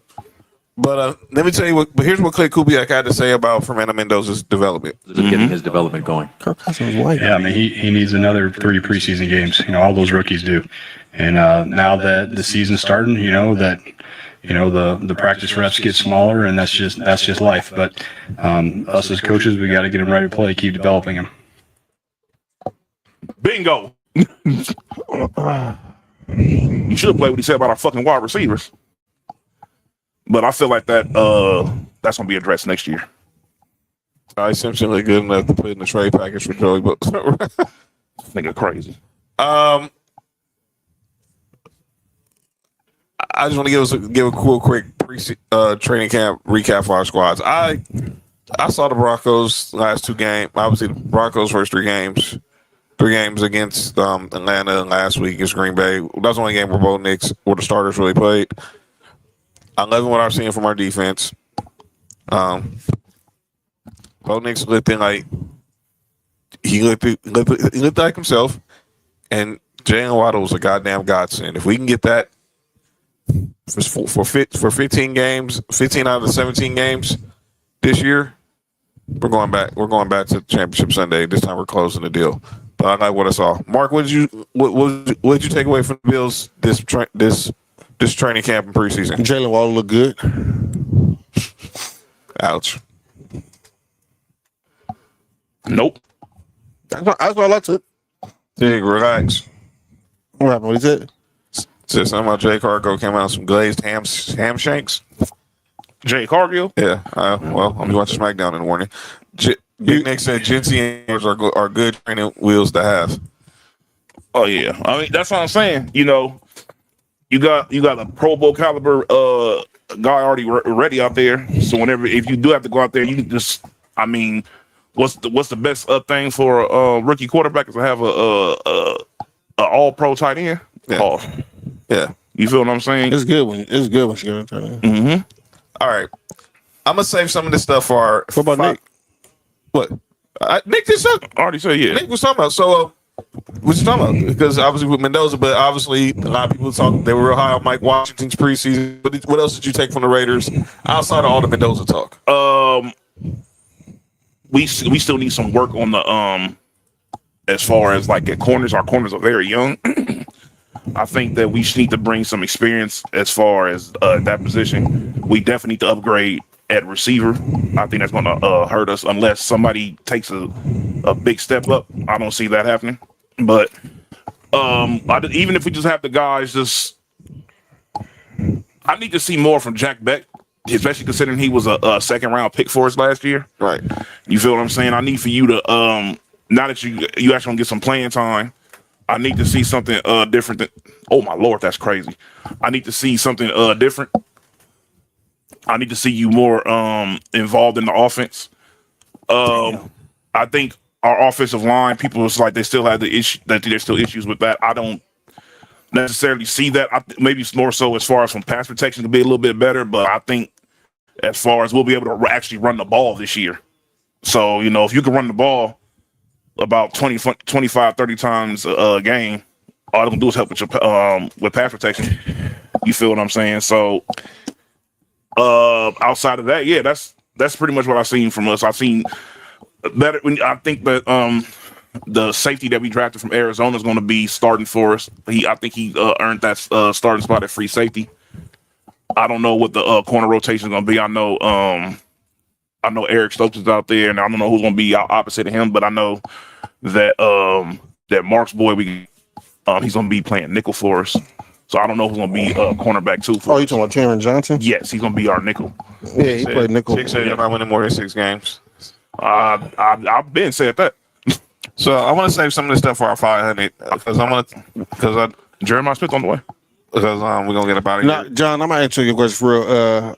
The only player I was really looking to see in the preseason was the receiver we got from Skylar Bell. I mean, from UConn, Skylar Bell. Mm-hmm. He played his first game. Yep, he played his first game yesterday. He looked real. They play the Lions on Thursday Night Football, Big Nick.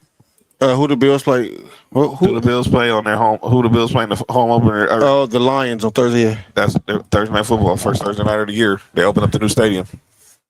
Well, hopefully never mind. Well, the graveyards they're removed from the graveyard, so that means spirits are gone. But I want to talk about some of the other stuff we're gonna talk about on Tuesday with the Pro Bowl being abolished and everything, and the mock draft, and Jordan, and obviously Week 1 college football. Jordan Reed has his preseason mock draft. We'll talk about that. But when we get to the segment that's often imitated, never duplicated. Some people say stuff in the sports world they gotta get called out for, and this is the place that we do it. Ladies and gentlemen, it is time for calling out.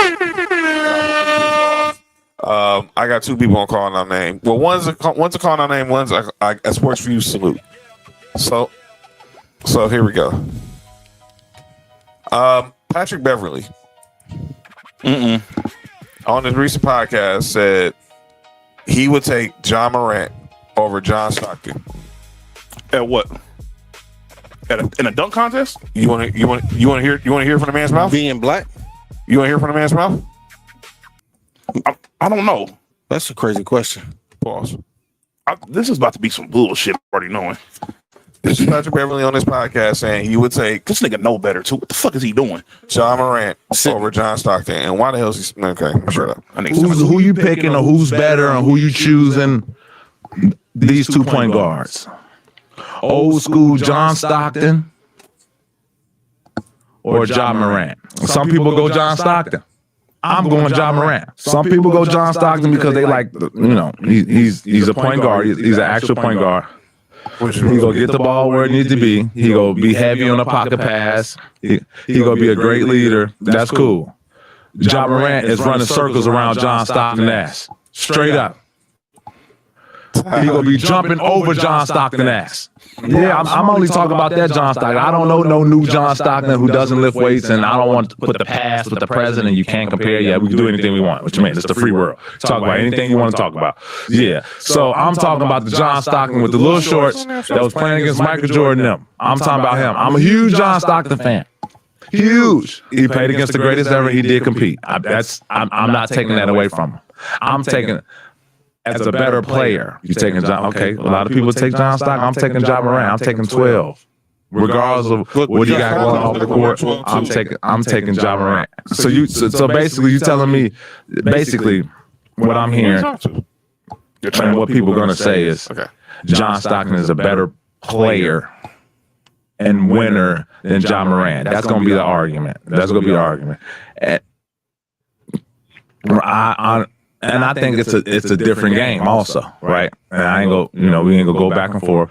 But I think you put John Morant. If you put John Morant on the Utah Jazz, they don't get to the finals. That's a different series. That's a different series. It's worse series. No, it's not. Okay, well, Carmelo gonna have to get it off the. Carmelo, trust me. John Morant can pass the ball. He can hit the pockets. He can do that. Passing like John. Carmelo go get his. But what John Morant go do to Steve Kerr? See. This is dumb stuff we talking about, man. Talking about you taking John Stockton, you taking John Morant over. John Morant would have got them to the finals with John at point guard with Carmelo. No, he wouldn't have. John Moran has shown me nothing to make me think that he's better than John Stockton. Now put prime John Stockton with this Memphis team with Desmond Bain, Jaren Jackson Jr., Dylan Brooks. That's still not doing nothing. I bet who goes further? A John Moran team, Leo. Well, if you put John Stockton right now, prime John Stockton on this team, on that team, on that peak Memphis team. What peak Memphis? On the peak Memphis team? The team. When did they peak? You talking about when they had Dylan Brooks? They had when they had T-Rex on. Before John got all the BS. They still would have lost to the Lakers. I agree, but what team gets further? If they didn't run into the Lakers in the first round, they're still been done in the first round. I don't think so. Depending on who they play, they beat the Lakers still winning. But dog, John Stockton, even fuck what you see on the stats, fuck the assists, fuck being the career leading steals. John Stockton was a dog, and he was dirty, and he would fight a nigga. He would. John Morant don't have that. I don't think this. John Morant to shoot you. Yeah. So I think it's the same result. I don't think neither team was that good. I wasn't that high on that Memphis team, anyways. I wasn't either, but I think that John Stockton is he gets one more win. I think if they don't play the Lakers, they win the series. That would work. I feel the same way. All right, here's my Sports4U salute. It's to NBA. It's to the NBA on NBC. I thought you were about to give it to Pat Beverly. No, he need to go down somewhere. Oh no, because he played that dude that be talking shit YouTuber in the 3-on-3, and nigga showed them it's different between how you play basketball and how professionals play basketball. Basically, I think people fail to realize that. But these niggas don't miss when they in the regular gym. I got to salute the NBA on NBC for recognizing when something just wasn't right. Oh, getting rid of Jordan? You're damn right. So it's being reported yellow house that Michael Jordan Corso will not be returning next season to the NBA on NBC. Let me say like this. a gargoyle. I got into a huge and Mark. I don't know if you went back to watch the chat yesterday. I am a huge Mark. No. Yo, you good? Oh, my bad. Sorry. Did you go back and view our IG chat? And I got into this debate with about like you're sick. Jordashians are funny. That was a funny word. Let's call them Jordashians are funny. But Ill Will, you get no. Basically, get basically going on his soapbox to defend Jordan because I was like, good. This shit was it was a boring segment. That shit was boring. It literally brought nothing. Nothing.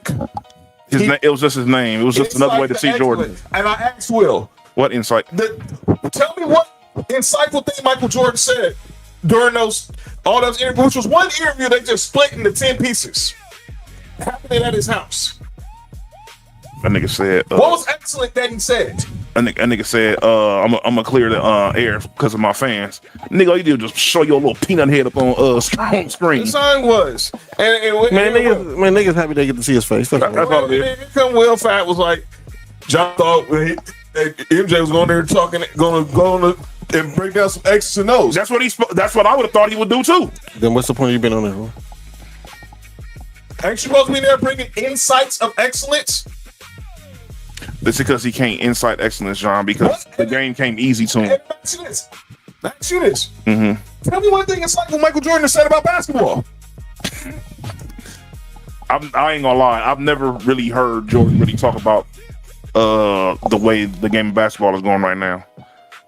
I honestly think that Michael Jordan stays completely away from basketball. Exactly, like Tim said. When he's around Ahmad Rashad and he's doing all the other stuff, you see the real Michael.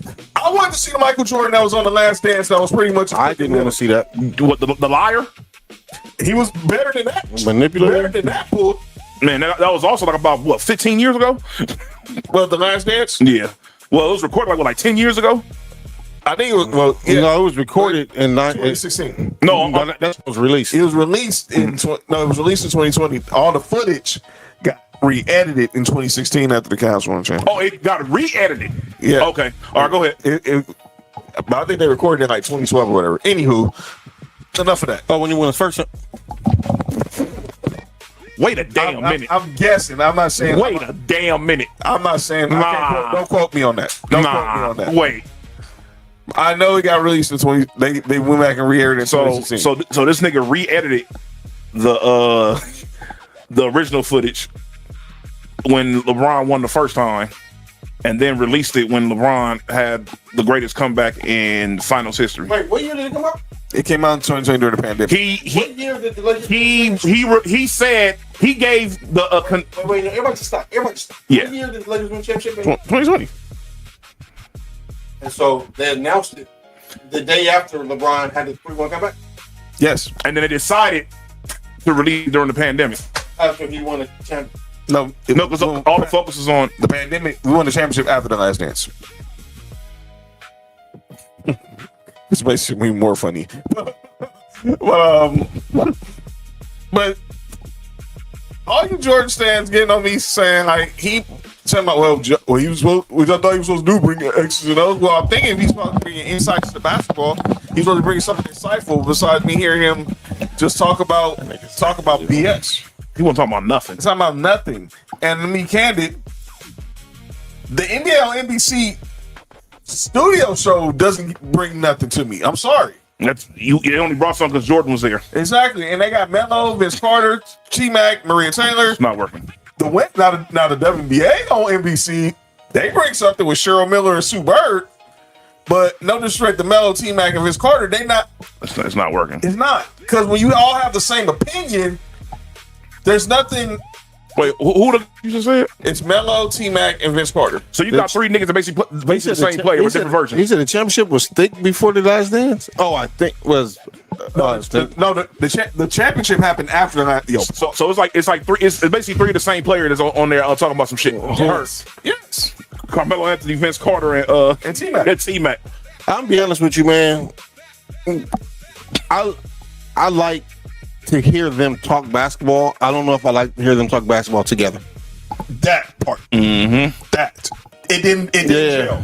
Yeah. When I looked at the Amazon show with Dirk Nowitzki, and Blake Griffin, I love that one. Because you want to know why? Because in the midst of all that, they have somebody who's actually won. That's a big difference in the shit in the analysis, everything when you do that. But I just think some people just don't mesh well together, and I know the Cousins podcast isn't bad, but eventually there needs somebody else there to kind of break up the, like you said, it's the same thought process from everybody. Yeah, because it sounds fucked up, but Shaq is right when it comes to that. There's certain things where if you won, you have a different perspective for certain things. Just getting there isn't enough. If you can get there and have a perspective, but there's certain things like when you talk about when it comes to like winning at that top level, if you haven't won it, it's difficult for you to really give the insight of that because you're giving the insight of a maybe instead of I've been through this. Well, I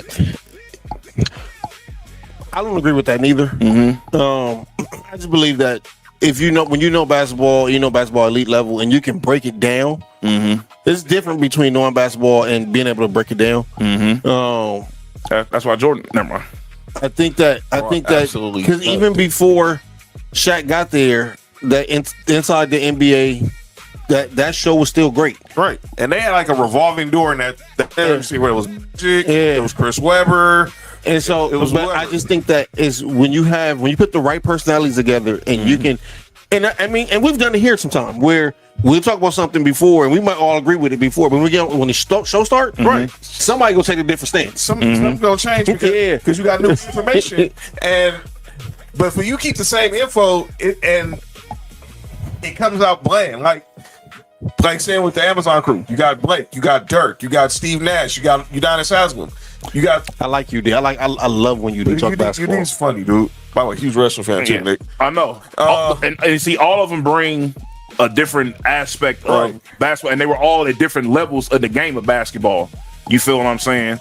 You know, some of them have been to the finals, some of them won championships. Yeah. You feel what I'm saying? Some of them were all-stars.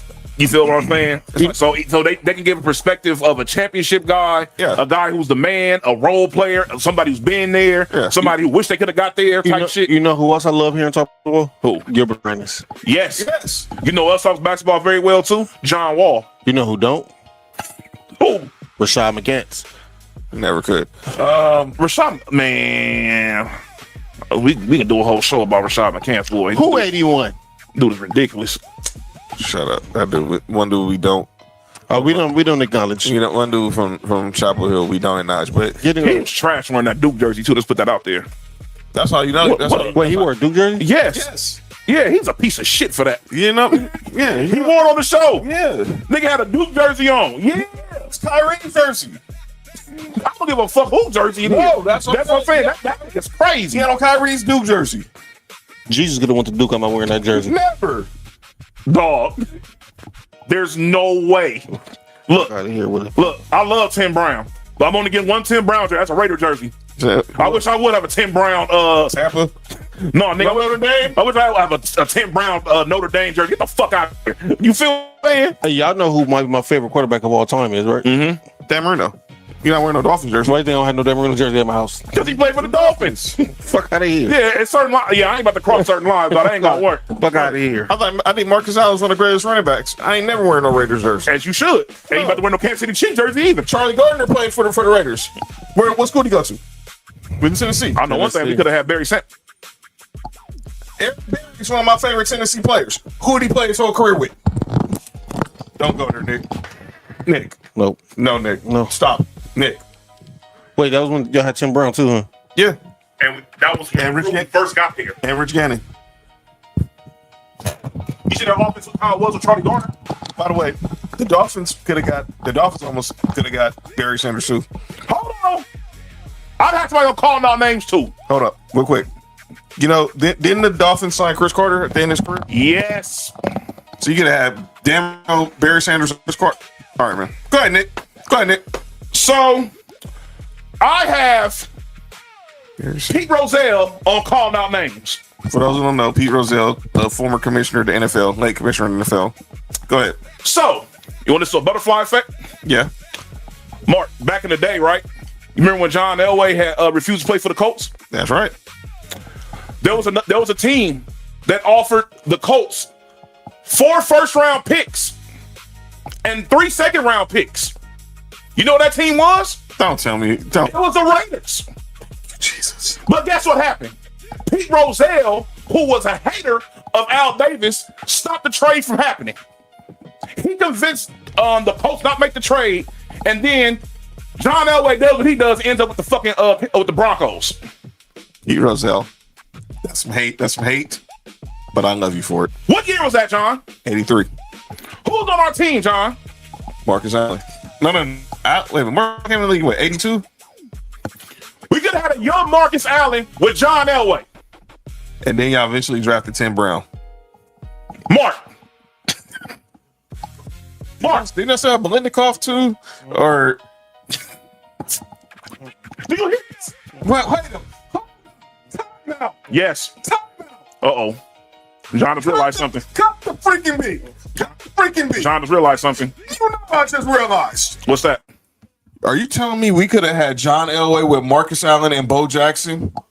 Yes, John. Thank you. You beat Roselle. Bo Jackson probably don't get hurt if that happens. What, Mark? What, Mark? Did y'all say Dan Marino, Barry Sanders, and Chris Carter? Yes. That could have happened. That could have happened. 2000. Aren't you happy that didn't happen? Part of me want to say yeah, but the Bills wasn't doing shit anyway, so it didn't really fucking matter. You want to know why? Because imagine we had Barry Sanders going to the Super Bowl. Oh my God. Tampa Bay. That was Tampa Bay.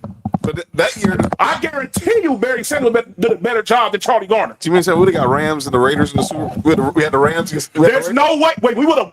Oh my God. The Raiders versus the greatest show on turf in the Super Bowl. They would have Rams the Raiders? No. So that means we would have had Barry when the Tuck rule happened. He was still playing? He could have still played. I'm talking about. If this happened in 2000, Nah, he wasn't playing then. He could have. he could have. You got to think about it. He retired early. But if they would have had him in 2000, they probably beat the Titans. Despite how good Steve McNair was, man, my God, dude. Yeah. Fam. Damn. Fuck Pete Rozelle. Piece of shit. John Elway. Wait, what? Bo Jackson. Steve Nash's eyes keep getting further apart. And his friend keeps he's turning into Penny. Yeah, that's hate, Tig. Damn, but yeah. You were telling me. John. Bo Jackson, Marcus Allen, and they would have eventually got Tim Brown. Maybe. If they would have traded all them picks, there's no guarantee who they would have got. If he would have traded those picks, then the Colts would have got him. There's no guarantee they would have got Tim Brown. Who knows who would have got Tim Brown?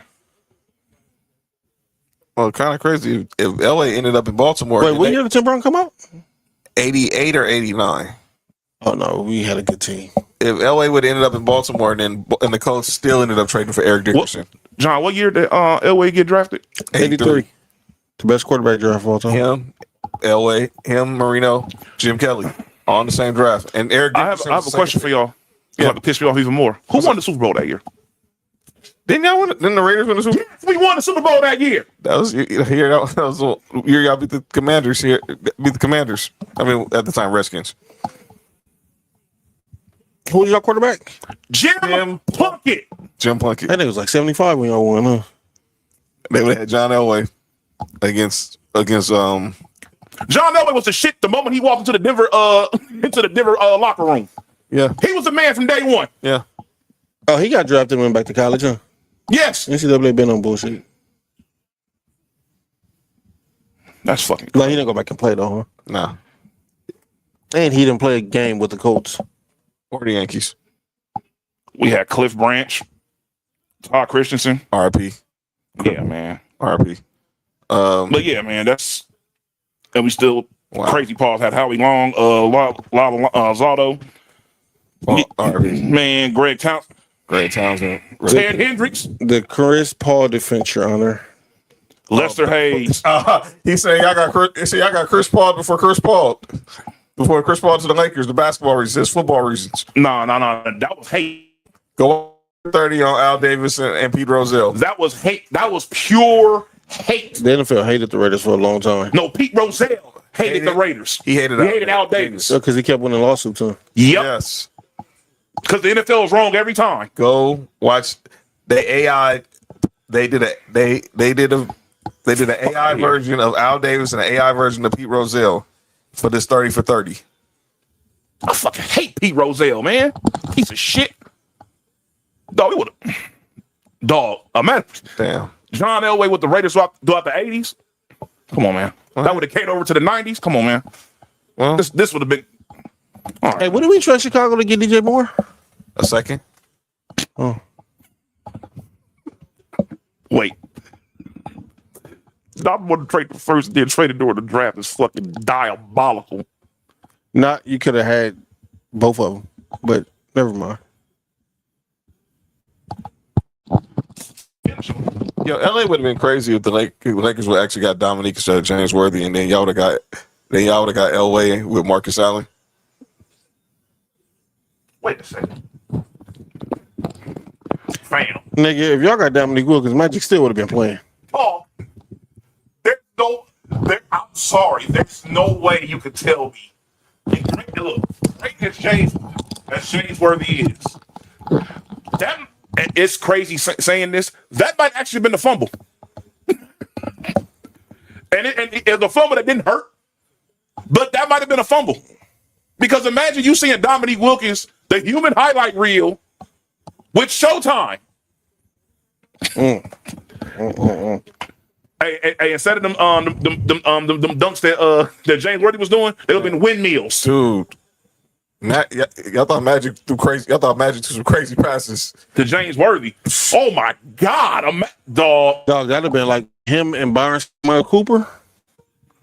Yeah, because them niggas used to jump. I'm not saying they was good like that, but them niggas used to have. Yeah, but with Dominique, if it would have been Dominique and Magic, fam. Oh my God, he would have added. They would have added probably 10 more years to Kareem's career. I'm not gonna lie to you. The white girl would have.